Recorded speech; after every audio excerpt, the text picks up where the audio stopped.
Hello दोस्तों, welcome back. हमने पहले डिस्कस किया था जब इंटरव्यूअर आपसे पूछे why should we hire you, तो उसके लिए आपको किस तरह से जवाब देना चाहिए।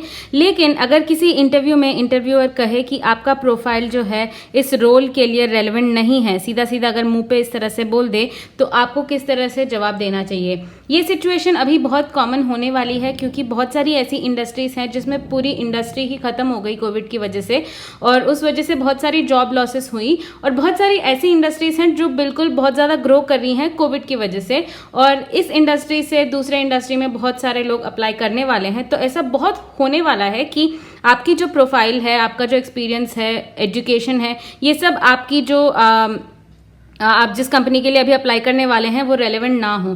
तो अगर इंटरव्यूअर आपसे इस तरह से पूछे, आपको किस तरह का जवाब देना चाहिए। अब हमारे दिमाग में आता है कि अगर मैं यहाँ पे एग्जांपल ले लेती हूँ। मान लीजिए आप एयरलाइन इंडस्ट्री से हैं या ट्रैवल इंडस्ट्री से हैं, होटल इंडस्ट्री से हैं। अभी उस इंडस्ट्री में बहुत सारे जॉब लॉसेस हो रहे हैं। मान लीजिए आप किसी ई कॉमर्स कंपनी के लिए अप्लाई कर रहे हैं, और ऐसा मान के चलिए कि आपकी एक्सपीरियंस, आपका एजुकेशन पूरा ही अलग है ई कॉमर्स से, और ई कॉमर्स के एक्सपीरियंस लोग ही उस कंपनी को बहुत सारे लोग मिलेंगे। तो जब इंटरव्यूअर ऐसे पूछे कि your profile is not relevant to this role, then why have you applied और why should we hire you, आपके दिमाग में सबसे पहले आएगा मैंने तो अप्लाई कर दिया क्योंकि मुझे जॉब की ज़रूरत है और आपने जॉब ओपनिंग दी है तो मैंने अप्लाई कर दी। तो आप मेरे को क्यों पूछ रहे हैं कि मैंने क्यों अप्लाई किया, आपको पता होना चाहिए, राइट। और आपने मेरा प्रोफाइल शॉर्टलिस्ट भी कर लिया, इंटरव्यू भी कर लिया, तो कुछ तो होगा, राइट।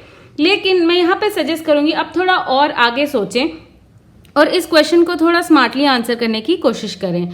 सबसे पहले आप इंटरव्यूअर को ये बोलेंगे कि हाँ, मेरा प्रोफाइल रेलेवेंट नहीं है। इस रेलेवेंट शब्द को आप खुद डिफाइन कीजिए कि मैं इस कॉन्टेक्स्ट में रेलेवेंस को इस तरह से डिफाइन करूंगी कि हाँ, मैंने जो है स्टार्टिंग से एंडिंग तक ई कॉमर्स में काम नहीं किया है और मैंने किसी ई कॉमर्स कंपनी में पहले जॉब नहीं करी है। तो इस एंगल से मेरा प्रोफाइल इस रोल के लिए रेलेवेंट नहीं लगेगा।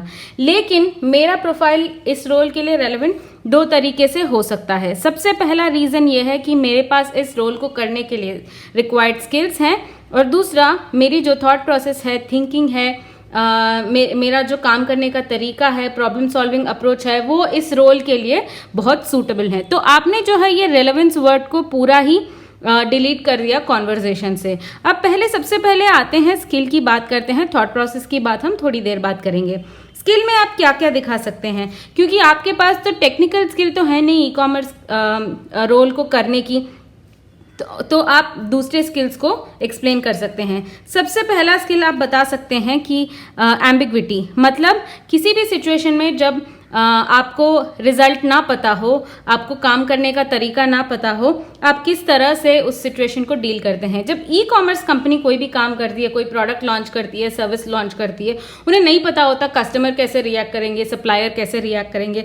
तो आपकी जो होटल या ट्रैवल या एयरलाइन इंडस्ट्री में आपने कभी इस तरह का सिचुएशन फेस किया हो तो उसका एग्जाम्पल आप दे सकते हैं। दूसरी चीज़ आप ये बता सकते हैं कि ई कॉमर्स जैसे एक नया सेक्टर है, उसी तरह से उसमें जल्दी सीखने की और जल्दी अडेप्ट करने की बहुत ज़्यादा ज़रूरत है, और यही चीज़ मैंने अपने प्रीवियस प्रोफाइल में भी एक्सपीरियंस करी थी अपने होटल, ट्रैवल या एयरलाइन इंडस्ट्री में। आपके एग्जिस्टिंग वर्क एक्सपीरियंस से आप एग्जाम्पल्स दे सकते हैं कि किस तरह से आपने ये पर्टिकुलर ट्रेड को डिस्प्ले किया था। फिर कंपटीशन की बात आप करें कि ई कॉमर्स जैसे बहुत ही ज़्यादा कॉम्पिटिटिव इंडस्ट्री है, जहाँ पे प्रोडक्ट्स और सर्विसेज जो हैं बहुत ही ज़्यादा कमोडिटाइज हो जाती हैं। उनकी नॉवेल्टी, उनकी यूनिकनेस बहुत लंबे समय तक नहीं रहती। एक कंपनी ने एक लॉन्च किया, दूसरी कंपनी को सेम चीज़ लॉन्च करने में बहुत ज़्यादा वक्त नहीं लगता। एक कंपनी का अगर कोई भी डिस्काउंट या सेल ऑप्शन उन्होंने बहुत सोच समझ के लॉन्च किया हो, दूसरी कंपनी तुरंत ही उसको कॉपी कर लेती है। तो आपको तुरंत बहुत जल्दी उसको इनोवेट करना पड़ता है। इस वजह से कंपटीशन जो है वो बहुत स्ट्रांग होती है और आपको बहुत तुरंत ही अडेप्ट करके, लर्न करके उस कंपटीशन से झेलना पड़ता है। तो आप अपनी एग्जिस्टिंग प्रोफाइल में इस तरह की कुछ चीज़ें बता सकते हैं जिसमें आपने कंपटीशन को पहले ही एक्सपेक्ट किया था कि मैं ये करूंगी तो कंपटीटर भी यही करेगा, तो मुझे किस तरह से इसका जवाब देना चाहिए। फिर आप ये बता सकते हैं कि ई कॉमर्स भी कस्टमर सेंट्रिक है और मेरा प्रीवियस प्रोफाइल भी कस्टमर सेंट्रिक है। कस्टमर सेंट्रिसिटी की कुछ ऐसी बातें आप बता सकते हैं कि मैंने ये सीखा है, कस्टमर्स को किस तरह से डील करना है, किस तरह से एस्केलेशंस को डील करना है, किस तरह से उनके कंप्लेंट्स को डील करना है, एट्सेट्रा एट्सेट्रा।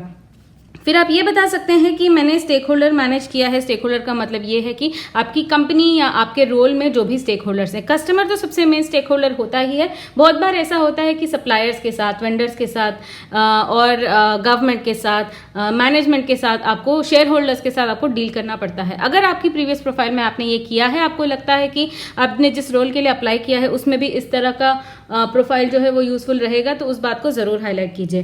और सबसे लास्ट आप बता सकते हैं टीम वर्क के बारे में कि किस तरह से आपने अपने एग्जिस्टिंग प्रोफाइल में टीम वर्क किया था, अपने टीम के साथ काम कराया था, पीपल मैनेज किया था, उसी तरह से आप न्यू रोल में भी वही चीज कर सकते हैं। तो स्किल के मामले में आप सॉर्टेड हो गए हैं कि आपका प्रोफाइल इतना ज्यादा रेलेवेंट नहीं लगेगा। हाँ, रेलेवेंट उस एंगल से नहीं है कि आपके पास ई कॉमर्स का एक्सपीरियंस नहीं है, लेकिन स्किल के मामले में आप सॉर्ट हो गए। अब दूसरी चीज की बात करते हैं, थॉट प्रोसेस। थॉट प्रोसेस क्या होता है? थॉट प्रोसेस वो होता है जो आपको एक कोई भी प्रॉब्लम या कोई भी सिचुएशन को हैंडल करने में हेल्प करे। थॉट प्रोसेस में सबसे मेन पॉइंट आप ये हाईलाइट कर सकते हैं कि आप एक आउटसाइड इन पर्सपेक्टिव लेके आएंगे। मतलब आप ई कॉमर्स इंडस्ट्री से बिलोंग ही नहीं करते, आप दूसरे किसी इंडस्ट्री से बिलोंग करते हैं और बाहर के लोगों का जो पर्सपेक्टिव है इस इंडस्ट्री के तरफ आप वो लेके आ सकते हैं। बहुत बार ये बहुत यूजफुल होता है, क्योंकि एक इंडस्ट्री में लगातार काम करते करते आपके सोचने का तरीका एक तरह से हो जाता है कि हाँ यार, ये चीज़ तो नहीं कर सकते, ये नहीं हो पाएगा, ये इसी तरह से होता है, इसको हम ऐसे ही करेंगे, इस तरह की चीज़ें। लेकिन जो बंदा बाहर दूसरी इंडस्ट्री से आता है वो बहुत ऐसी नई पर्सपेक्टिव्स लेके आ सकता है जो इस इंडस्ट्री के लोगों ने नहीं सोची हो, क्योंकि उनका दिमाग उस एंगल में ट्यून है कि अगर कोई भी टास्क करना हो उसका ये सेट तरीका है, नई तरह से सोच ही नहीं पाते। बहुत सारी इंडस्ट्रीज ऐसी हैं जो जानबूझ के बाहर के लोगों को लेके आते हैं ताकि एक फ्रेश पर्सपेक्टिव उस कंपनी में आए। तो ये बात आप बता सकते हैं।